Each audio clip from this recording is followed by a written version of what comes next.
عید میلاد النبی صلی اللہ تعالیٰ علیہ وسلم کے خوبصورت ایام ہیں۔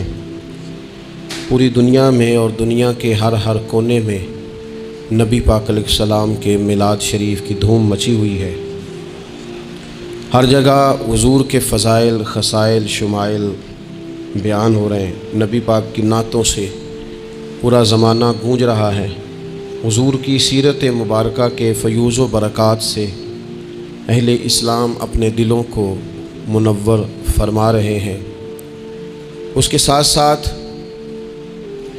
حضور علیہ السلام جو روشن، خوبصورت، چمکدار تعلیمات لے کے دنیا میں تشریف لائے، وقت جیسے جیسے گزر رہا ہے لوگ محسوس کر رہے ہیں کہ نجات اگر ہے تو اسی رستے میں ہے جو مدینے والے رسول نے عطا فرمایا ہے صلی اللہ تعالیٰ علیہ وسلم۔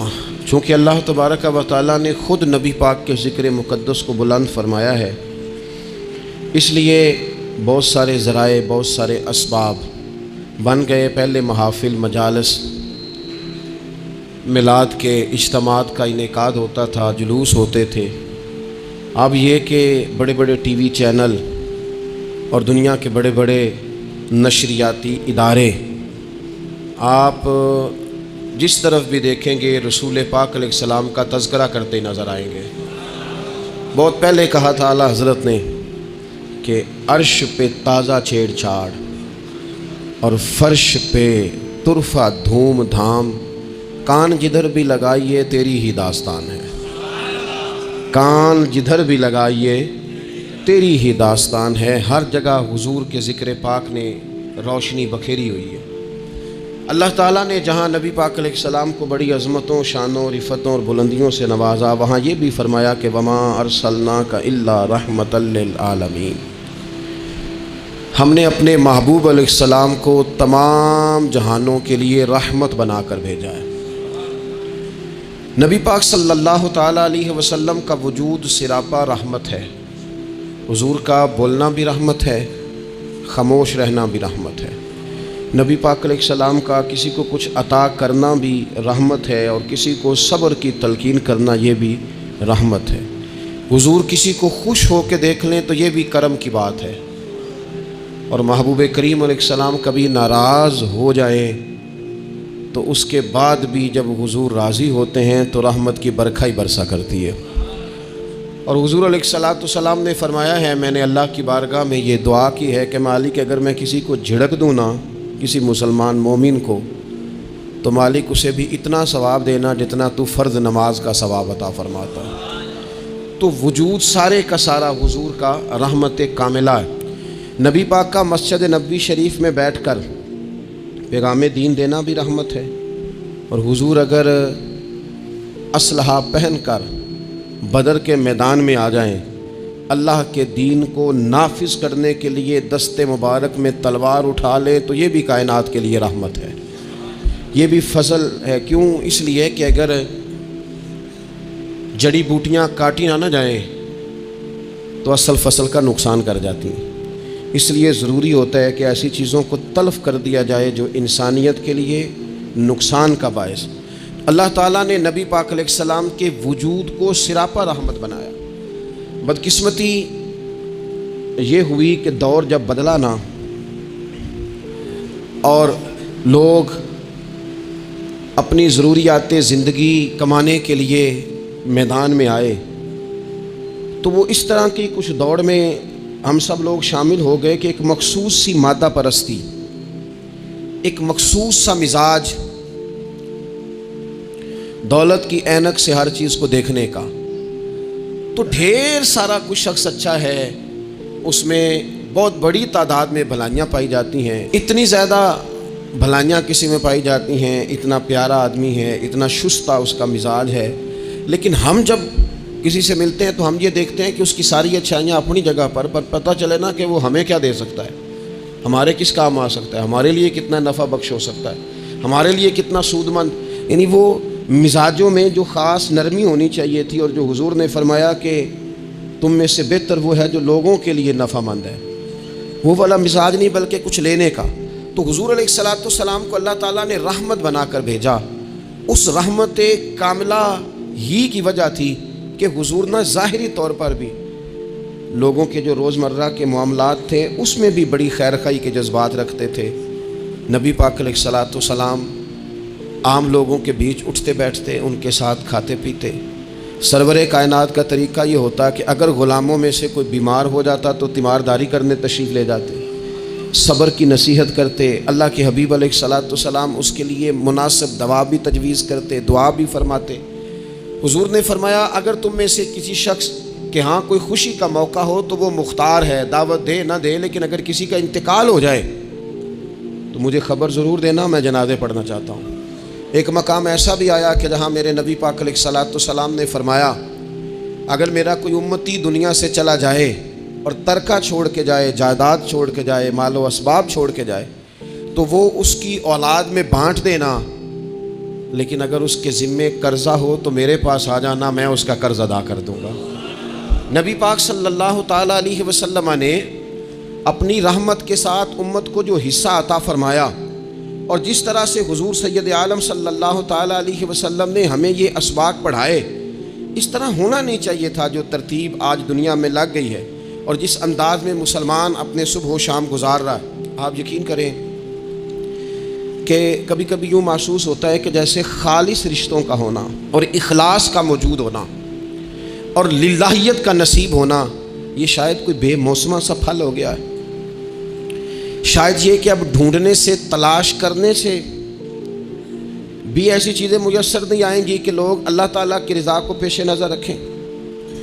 اور پھر اب تو اس طرح کا ماحول ہو گیا ہے کہ چونکہ زیادہ لوگ جھوٹ بولتے ہیں اللہ ماشاء اللہ، تو بیچ میں سچ بولنے والا عجیب لگتا ہے۔ چونکہ زیادہ دکانداری ہوتی ہے تو کوئی اخلاص کا مظاہرہ کرتا ہے تو وہ عجیب لگتا ہے۔ چونکہ زیادہ اللہ معاف فرمائے کہ دھوکہ دہی کا بازار گرم ہے تو اب یوں محسوس ہوتا ہے کہ جیسے کوئی بندہ کہہ رہا ہے میں صحیح سے چلوں گا تو لوگ سمجھتے ہیں شاید کوئی اداکاری کر رہا ہے۔ حضور علیہ الصلاۃ والسلام نے جو لوگوں کے حق میں اپنی طبیعت میں نرمی پیدا کی، آپ یقین کریں بڑے سارے لوگوں سے ملنے کو جی چاہتا ہے لوگوں کا، ان کے پاس جانے کو، بیٹھنے کو، من کی باتیں کرنے کو۔ بہت سارے لوگ ایسے ہوتے ہیں جن کے بارے میں ہماری خواہش ہوتی ہے کہ بندہ بڑا اچھا ہے، لیکن اس کے پاس اگر چل کے جائیں گے تو ہمارے سٹیٹس کا کیا بنے گا؟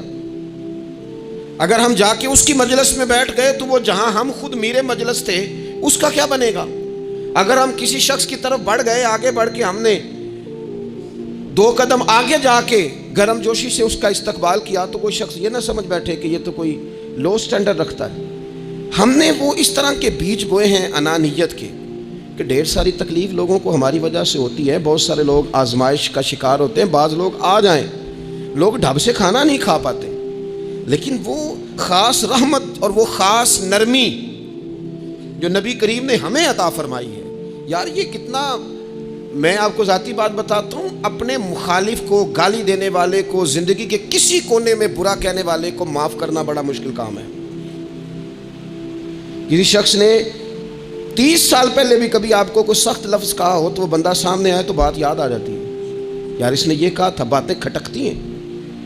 کسی مقام پر کھڑے ہو کر کسی جگہ پر کسی بندے نے آپ کو تکلیف دی ہو، بندہ اس جگہ پہ آئے تو وہ چیز کھٹکتی ہے، لیکن یہ اعزاز صرف رحمت للعالمین محبوب کا ہے کہ حضور کے سامنے جب وہ لوگ پیش ہوئے حضرت وحشی جیسے کہ جنہوں نے پورا وجود کاٹ دیا تھا حضرت امیر حمزہ کا اور کان ناک آنکھیں نکال دی تھی، انہوں نے آ کے عرض کی حضور ہمارے جیسے گناہ گار بھی آئیں تو معافی ہو جاتی ہے؟ فرمایا ہو جاتی ہے تو پڑھ کلمہ، ہم فوراً ہی معاف کر دیں گے۔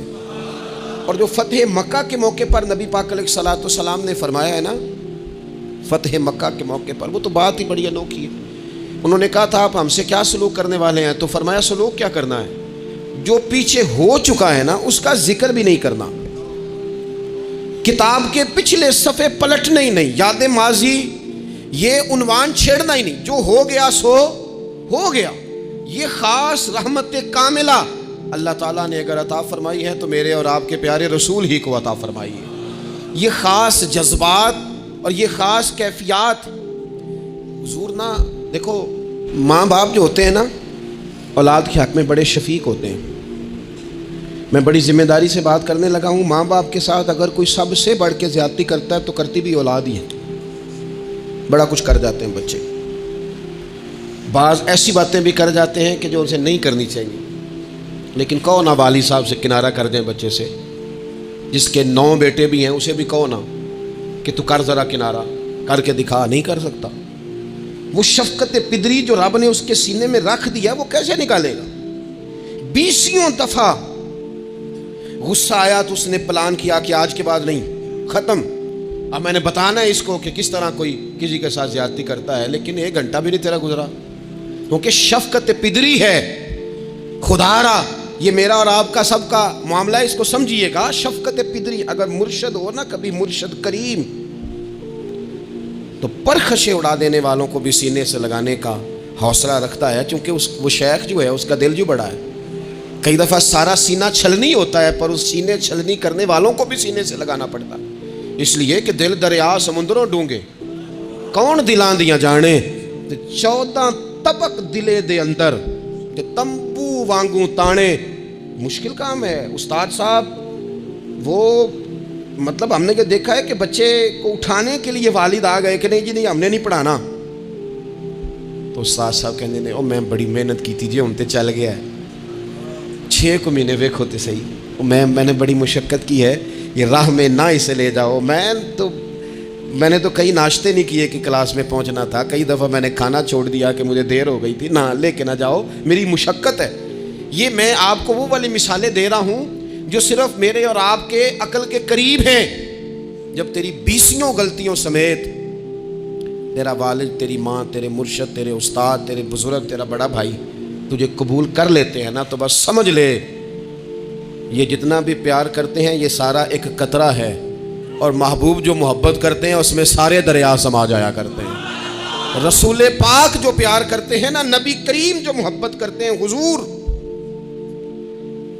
اور حضور کو سب سے زیادہ غم کیا رہتا تھا؟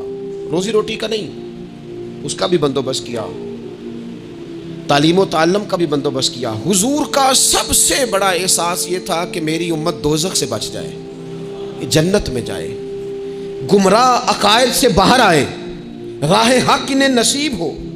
اس کے لیے نبی پاک جد و جہد کرتے۔ حضور کو روڑے مارنے والے، پتھر مارنے والے، کانٹے بچھانے والے، گردن پہ اوجڑیاں رکھنے والے رات کو سکون سے سو جاتے،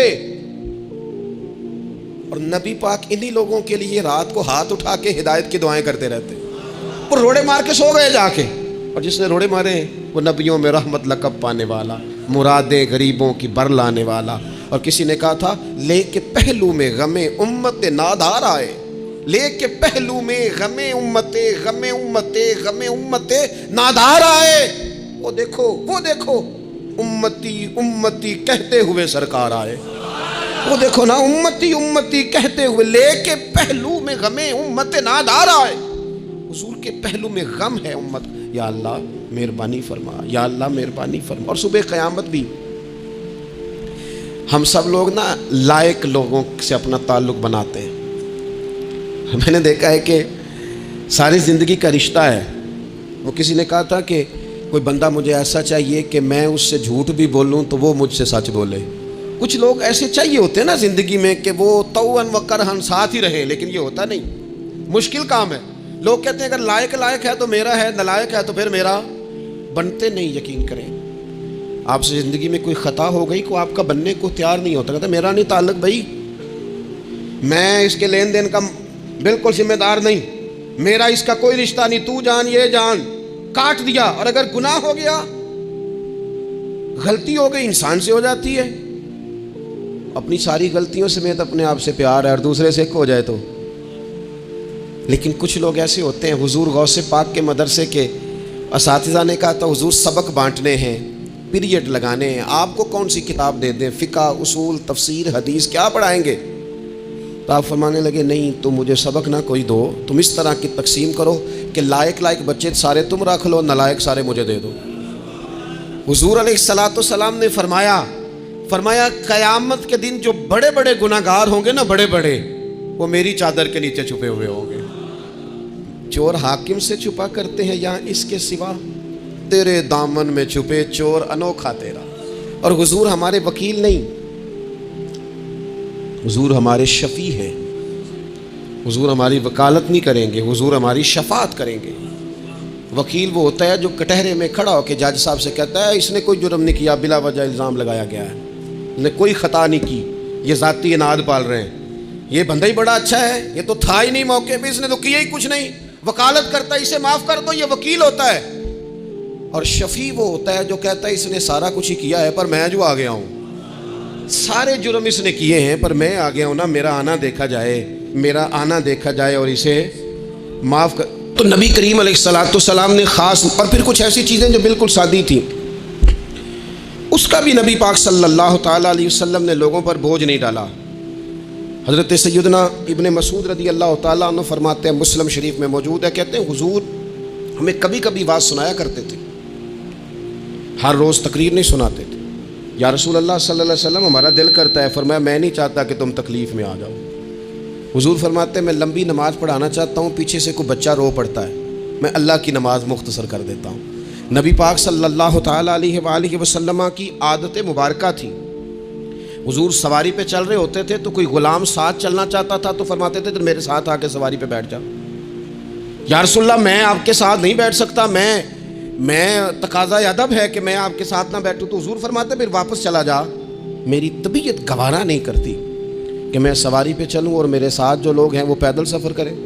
احساسات، جذبات، محبوب کریم کو اللہ تبارک و تعالیٰ نے جو دل عطا کیا، آپ دیکھیں چھوٹے چھوٹے بچوں، وہ ہمارے ہاں نا جی بزرگ ناراض نہ مجھ سے ہو جائیں، ہمارے ہاں بزرگ بعضوں کا شکوہ کرتے ہیں، کہتے ہو کاکا ادھر آئے نا تو میرے نا سلام نہیں لئی، بھئی آپ لے لیتے سلام، یہ کچھ جھگڑے والی بات ہے، آپ سلام کر دیں۔